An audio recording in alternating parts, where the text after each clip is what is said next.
Now, as the final section in our unit on limits, we'll look at the trigonometric functions.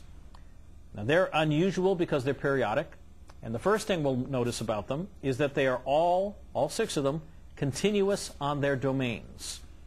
Now, remember that phrase, continuous on their domains. And let me show you what I mean. Now, I will not prove these. I will just indicate what's happening here. But on their natural domains, the trig functions, as many functions have a natural domain, each function is continuous. Now, this may make you wonder, because you know that some of the trig functions have gaps in their graphs. Well, let's explain. For example, let us go ahead and look at the sine function as x approaches any number whatsoever in the real numbers. We learned earlier that the limit of the sine function is the sine of c. And in fact, that limit, although we won't prove it here, is always true. The limit of the sine functions is sine of c, and so in this context, this definition means, this statement means that the function is continuous at c. And you know from pictures of the trig functions, the sine function here, that looks something like this, that there are no gaps in this function. It is a periodic function that has no gaps and continues forever in both directions. So this would not cause you any difficulty. You believe that this is a continuous function, and the cosine function is likewise continuous. What about something like the tangent function as x approaches c?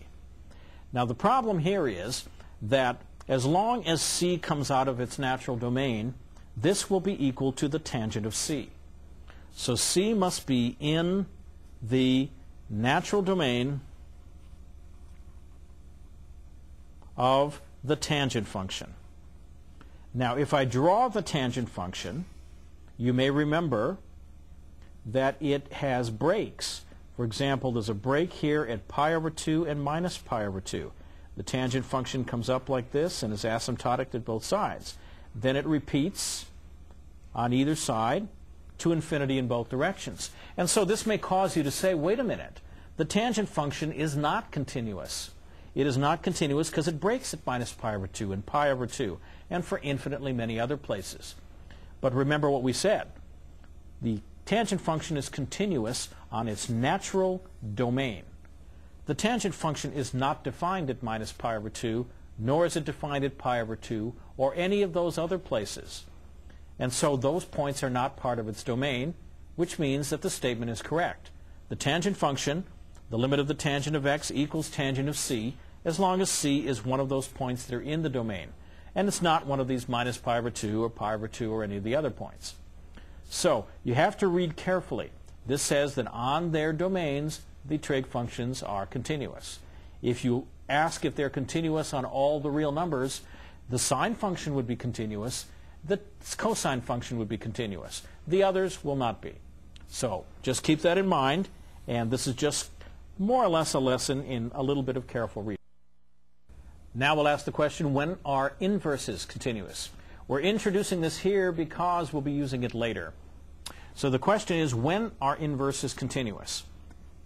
And here is the note I want to make, and I'll write it in the form of an if-then statement. If the inverse of a continuous function exists,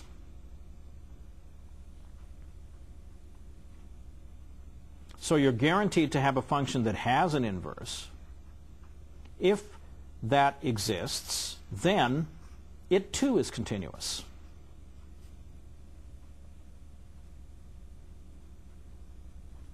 So this is like another operation you can perform on a continuous function. If the function happens to have an inverse, then its inverse too is continuous. And the idea is very simple. If you remember, when we looked at graphs of functions that had inverses, for example, a function like this one, if this were the original function, then how would we get the graph of the inverse? Well, we take the graph of the original function and we simply reflect it across the 45-degree line, or that's the y equals x line. Now, if I do that here, I will try and do this more or less correctly by hand. Something like that happens. Notice that this inverse function graph is just as continuous as the original one. If the original one had no breaks, then neither does the inverse function. But let me give you a better example, one more familiar. A better example of this is to use inverse functions that everybody knows. Here is the statement we can make here. Since e to the x is continuous, we'll think of e to the x as our original function here, then its inverse function, which we know is the natural log of x, its inverse, is also continuous. Now, I didn't need to tell you that because you know from the pictures that that's true. Here's e to the x passing through 1. Here's the y equals x line. And here's e to the x. And here is the natural log function, which is its inverse. And you can see it's a reflection across the y equals x line here. And we already know that both of these are continuous from our previous experience. So this just verifies the notion that if you have a continuous function that has an inverse, then its inverse will also be continuous. Now we're going to talk about a technique of taking limits that's really extremely useful. In a sense, you take the limit without actually taking the limit. We'll call this finding a limit by squeezing. So to set the scene here, let's remember an old problem that we've seen before when we were talking about limits, which is, how do we calculate something like the limit as x approaches 0 of sine x over x? Now, the problem here, of course, is that the function, which is sine x over x, does not exist at x equals 0. So we cannot just substitute in 0 and hope to get a limit here. That simply doesn't exist. However, as we saw once before, if we look at the graph of this, this suggests that there is a limit there and that we ought to be able to find it. But how do we calculate it? Our previous techniques don't really help. The answer here, which is one possible answer, is we squeeze. Now, I will do this example later, but let's go ahead and look at the theorem that allows us to do this, named appropriately enough, the Squeezing Theorem.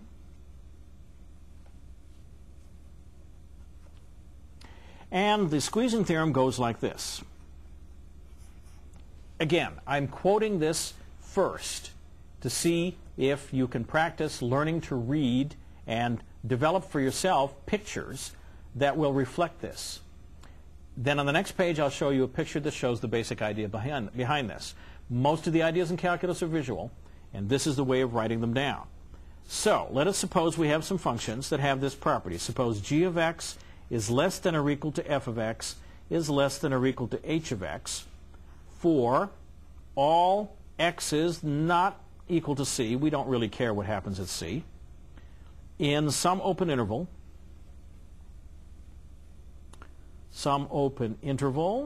containing c. And, now let me stop for a moment here.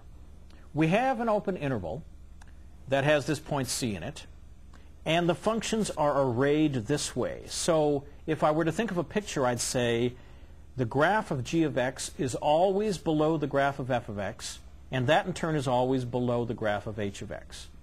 So even without going any further, I'm beginning to develop a picture of what this is. Now, here is the second hypothesis.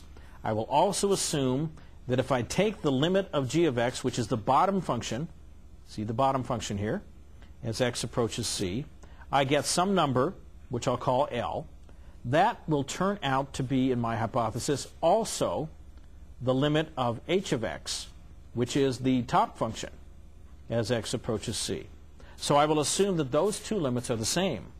And then you can even see what's going to happen next. If f of x is caught between these two functions everywhere, and these two functions have the same limit at c, then it seems natural to expect, and it in fact is true, that the limit as x approaches c of f of x equals L2. That is what's known as the squeezing theorem. The limit of f of x is squeezed between the g of x and the h of x limit. So if you want, you can call this part of the theorem the squeeze. All right. What is the graphical idea? Well, I've already indicated it verbally. Here is a picture you might draw for yourself. Let us pick a point C, and we'll imagine that it's in some open interval here, and that we have three functions. So let me put a dotted line here so I know where C is. When we have three functions, we have a lower function here, g of x. We have an upper function here, h of x, and their limit, and this point in the middle where their limit is as x approaches c need not even exist. This could be a hole. So this could be a hole, because the limit is all about the approach, not the destination. And then where is the f of x function? The f of x function is always between the other two functions. So if I label these at both ends so you can follow, I have f of x caught between h of x and g of x all throughout some open interval in here, say from there to there, and the limits of the outer functions at c are identically the same.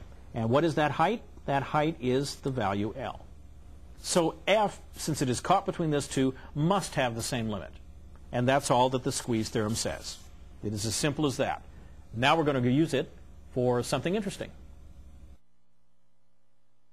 Now we'll use our squeezing theorem to find a couple of very familiar limits. Sine of x over x actually goes to 1 as x goes to 0, and other limit tails. So let's look at this first one. And rather than do this in complete generality, that is to say two-sided limit, I'll just do one side as x approaches 0 from above of sine x over x. And I will show you that that equals 1. And I'll give you the note that the x approaches 0 from the left proof is similar. So you'll see the main parts of this here. So we'll just imagine that we are only dealing with positive x's, which are angles here, and let them approach 0 from above, and I'll show you that the limit is equal to 1. So here is the proof of that fact. Now later, when you take Calculus 2, for example, you're going to learn a much more advanced limit rule, which will allow you to do this much more quickly. Right now, however, all we have is the squeezing theorem, so that's what we'll use. In order to do this argument, I'm going to have to rely on some geometry. So let me draw here a quarter circle, and then we'll have an angle coming out of here. This is the angle x because I'm talking about sine of x. I'm going to think of x as an angle here. All right. Then I want to label a few things. I'll label this point where it strikes the quarter circle as P. I will assume that this circle is a unit circle, so it has a radius of 1.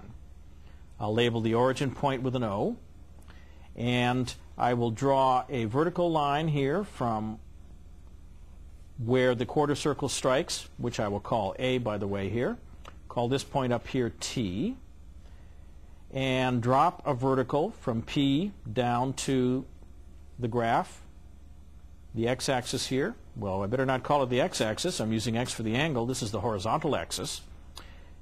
And this distance here, by the definition of cosine,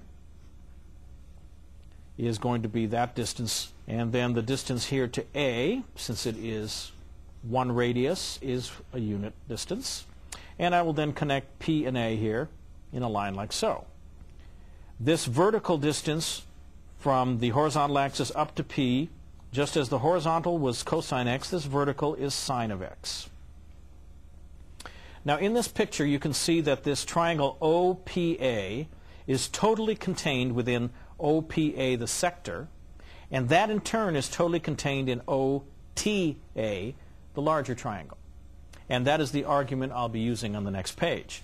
I'll need another fact from this picture, so let me go ahead and draw it over here. Let me pull out of this a couple of triangles here. There's one and there's another. And when I label them, you'll see where they are. There's P, T, this is A, and this is O. This distance here is cosine of x. This longer distance is 1. This distance here is sine of x. And I'm interested in finding some expression for the distance from A to T. Now notice that these two triangles are similar triangles.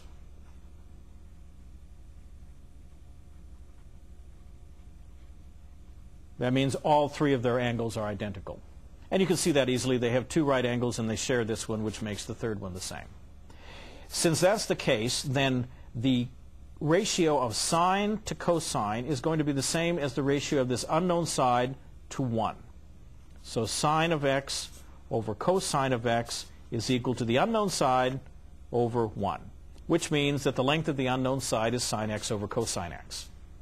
Now with all of that set up, I'm now able to come up with an argument that will allow me to find this limit. You may be wondering where this limit's going to come out of this. Here's what's going to happen. As I mentioned a moment ago, we have those three nested areas. So the area of triangle OAP is certainly less than or equal to the area of the sector of the circle OAP, and that in turn is less than or equal to the area of the larger triangle OAT. And before I go any further, let me bring the picture back and point out again what we have here. Triangle OAP is this triangle inside. OAP, the sector, is a little bigger, and OAT, the triangle, is bigger still. So the areas are nested in that way. And I now have an expression for AT, which I just figured out here, as sine x over cosine x. So continuing here, the area of a triangle is 1/2 the base times the height. So this is 1/2 times the base, which in this case is 1, times the height, which is sine x. That's less than or equal to the area of the sector. Now the area of the sector it's a proportion of the area of the circle. The circle's area is pi r squared, which is pi 1 squared. It's a unit circle. And what proportion? Well, the proportion that x is out of the entire angle of a circle, which is 360 degrees or 2 pi. So this is the area of the sector. The area of the triangle, again, is 1/2 base times height. The base is 1. And the height, as we just learned, was sine x over cosine x. Now with that written down, I can now simply do some algebra and then bring the squeezing theorem in. You'll notice there's a 1/2 common to all of them. And what I will do is I will multiply through by 2 to get rid of the 1/2. In the middle one, notice that pi over pi will also be equal to 1. And I will do one other thing. There is a sign here on the left and a sign here on the right, and I will divide it out. So what I will do here is I will multiply by 2 over sine x. What will that leave me with? Here it will leave me with a 1. In the middle, it will leave me with an x over sine x. On the right, it will leave me with a 1 over cosine x. Then if I flip these all over by taking their reciprocals, which of course will reverse the direction of the inequalities, I'll have 1 greater than or equal to sine x over x, greater than or equal to cosine x. And you see that the sine x over x has turned up. Now, observe that if I take the limit of 1 as x goes to 0, I get 1. Well, of course, 1's a constant. It doesn't matter what x does. 1's not going to change. On the other end, if I let x go to 0, which means I'm taking the limit of cosine x as x goes to 0, that is equal to the cosine of 0, and that is also equal to 1. Now, if you think of this left-hand side as the g of x from the original theorem, and this side is the h of x, then we have this f of x function caught between. Since the two limits here go to the same place, we can say thus, by squeezing, using the squeezing theorem, we get that the limit of sine x over x as x approaches 0 is in fact equal to 1 because it has to be the same number as the two ends. So there we have it. Going back to the original page for a moment, you see that using this geometric argument, which took a bit of work, we found out that the limit as x approaches 0 from above, that's because I'm thinking of the angle as moving down this way, from a positive angle down towards 0, the limit is equal to 1. And it came out of this argument starting with geometry and ending up with the squeeze theorem. Now we would prefer not to have to spend that much work doing limits, and later we'll learn a way to avoid that. But this is such an important limit that it was worth looking at in detail. Now, as a second example here, let us do another well-known limit, and this one will be much easier because of all the work we just did. The limit of 1 minus cosine x over x is in fact equal to 0. Again, this is not an obvious limit because if x goes to 0, you're dividing by 0, and we have difficulties there. In fact, it's even worse than that. Cosine of 0 is 1, so we get 1 minus 1 or 0 on the top also. So we really do have to do some work here. Well, in this case, as I said, we get to use the result we just proved, and that will save us a lot of work. So the limit we're looking for is the limit of 1 minus cosine x over x. In order to get the sign involved, which is what the previous limit uses, I am going to do a little bit of algebra here. Notice that if I multiply the top and bottom by 1 plus cosine x, the top then becomes 1 minus cosine squared x, and the bottom is x times 1 plus cosine x. Well, 1 minus cosine x is a familiar identity. That's equal to sine squared.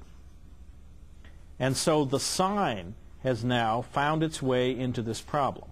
Sine squared x over x times 1 plus cosine x. And then all I have to do is tease that apart and write the limit as x approaches 0 of sine x over x, which is a limit I just figured out. And then what's left? I have a sine x left because it was sine times sine for sine squared. And on the bottom, 1 plus cosine x. Well, the first part goes to 1 by the previous work. The second part I don't have any data on, but this is a limit I can directly figure out. The sine is going to go to 0. Then I'll have 1 plus, this goes to cosine of 0, which is 1. And 0 over 1 plus 1 times 1 gives me 0, which is exactly what I expected. So by doing that famous limit and then applying it here, I get a second very useful limit that we will see from time to time. Now we'll do some exercises. And as the first one, I'll set you up with this. Suppose you're asked to take the limit of the tangent of 7x over the sine of 3x. See what you can do with that. Now let's see how we might think our way through this problem. Surely, because we just did a limit on how to calculate the limit of sine x over x as x approaches 0. Since x is approaching 0 here, and there's a sign on the bottom, and in the definition of tangent there's a sign, you would expect that that limit is probably going to be used. The question is, how? Well, the first thing we can do is sort of separate some of this out and get the sign that's inside the tangent visible. So let's just rewrite this. And this is algebra so far. Tangent of 7x is the same as sine of 7x over cosine of 7x. So we'll write that down. Sine of 7x over the cosine of 7x. And then that other sine of 3x, which is on the bottom, I'll just move over to the side here, times 1 over sine of 3x. Now, the next step is what I like to call wishful thinking. We'll call this wishful thinking. And what I mean is, why don't we write this out in such a way that it would be set up the way I would like it to be set up? For example, I see sine of 7x here. I would like there to be a 7x on the bottom, because then I'd have a sine of something over something. And if that something were to go to 0, and if x goes to 0, 7x goes to 0, then I'd be able to pull in that limit I did before. So I'll write down 7x, sine of 7x over 7x. Now I'm not going to worry about making this work out just yet. Let's just write down what I'd like to have. That's the wishful part here. Now, the cosine 7x, what about it? Well, I don't care about it. It was not involved with that last limit, and I'm just going to leave it as 1 over cosine 7x. Then again, sine of 3x is left here. I wish I had 3x on the top, so I will just write it in there. I'll write sine of 3x on the bottom and write a 3x on the top. Now, before I continue on, because I've done these wishful thinking operations, I have to make sure that I haven't just changed the problem. This expression here should be equal to this expression here. Now the sine, cosine, and the other sign here are all the same. Let's see what happened. I threw in a 7x on the bottom and a 3x on the top. Well, that works out nicely. X over x is 1, so that doesn't change anything. However, I did put a 3 on the top and a 7 on the bottom. That did change things. But I can easily fix that. If I multiply 7 over 3 out front, that 7 and that 7 will be 1. This 3 and this 3 will become 1, and so I now have not changed the problem. The advantage to this new arrangement, however, is that I can use my previous information. Here, the limit as x goes to 0 of sine of 7x over 7x is going to be 1. So the 7/3 stays here. This becomes 1 because these two go to 0 as x goes to 0. The 1 over cosine 7x, as x goes to 0, this goes to cosine of 0 in the bottom. 1 over cosine of 0 is 1. And then 3x over sine of 3x is just the reciprocal of sine of 3x over 3x. As x goes to 0, the 3x's go to 0. So again, I have 1. Or if you like, you could write it as 1 over 1. So all these 1s multiplied by 7/3 gives me 7/3. And that, in turn, is the answer to this question of what this limit is. Now, don't convince yourself that you found a fast way by saying if I have tangent over sine like this, I can take 7 over 3 and just pull it out front and call that the limit. Unless you prove that is true for all cases, then you don't know it's true for all cases. It happens to work here. But what you want to realize from this process of wishful thinking is if you can get the famous limit in here, then you can have things go to 1. And let me rewrite that famous limit in a more generic form right over here, just so we're clear. The limit really is the limit of sine of box over box as box goes to 0 equals 1. I've replaced the x's here in the original statement by boxes to emphasize that whatever is in any one of these boxes and is in all three of them, if it fits this pattern, the limit will always be 1. That's why this worked if these were 7x, 7x. And although this was x going to 0, it's the same thing as 7x goes to 0. And it also worked for 3x and 3x. So if you remember this, you'll be able to use this limit in other circumstances. So let's try another one. Here is a limit as t goes to 0 of t squared over 1 minus cosine squared t. Go ahead and try that, and I'll be back. For this problem, it is even easier than the last one. You may recognize here one of the limits that we proved earlier. So let me rewrite this for a starting place. You may recognize in here that there's a t over 1 minus cosine t lurking in here. Now to find it, I'll have to do some algebra again. Algebra is essential here. On the top, I have t squared, and I'm going to choose to break that into t times t. The bottom is the difference of two squares. 1 minus something squared breaks into 1 minus the something, 1 minus cosine t, times 1 plus that something, 1 plus cosine t. This is the limit we proved earlier. If the t goes to 0, this expression goes to 0. So this is equal to 0 times whatever this goes to. Now, don't automatically assume that because this goes to 0, this expression doesn't matter. It does matter. This expression, if it were to go to infinity, for example, would cause difficulties here because 0 times infinity is not defined. So you actually have to check and see where this goes. In this case, as t goes to 0, notice that the top goes to 0, then it's 1 plus the cosine of 0 on the bottom, which is another 1. That is 0. So 0 times 0 is 0, and this limit is very simple. But what we got to use here was a previously done limit, and we wanted to recognize that you need to actually figure the other part out, not assume that 0 times anything is 0. 0 times an infinite expression is not necessarily 0. So with that, we'll leave our story of limits.